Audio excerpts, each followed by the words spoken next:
نائب امیر جماعت کراچی ڈاکٹر اسامہ رضی کا جامع مسجد خضرا کے باہر دھرنے کے شرکا سے خطاب۔ دھرنے کے شرکا پرامن طریقے سے مارچ کی شکل میں گورنر ہاؤس سندھ کی جانب جائیں گے۔ پوری دنیا کی نظریں اس وقت فلسطین کی جانب ہیں۔ بیت المقدس کی آزادی کے لیے پیش قدمی پر فلسطین کو خراج تحسین پیش کرتے ہیں۔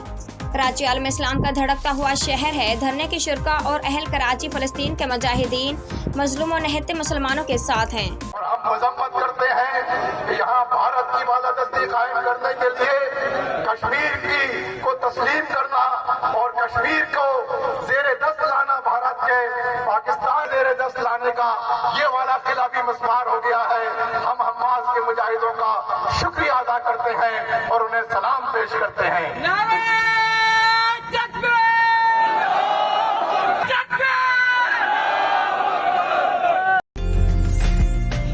عمدہ میں پکائیں اور جی بھر کے کھائیں۔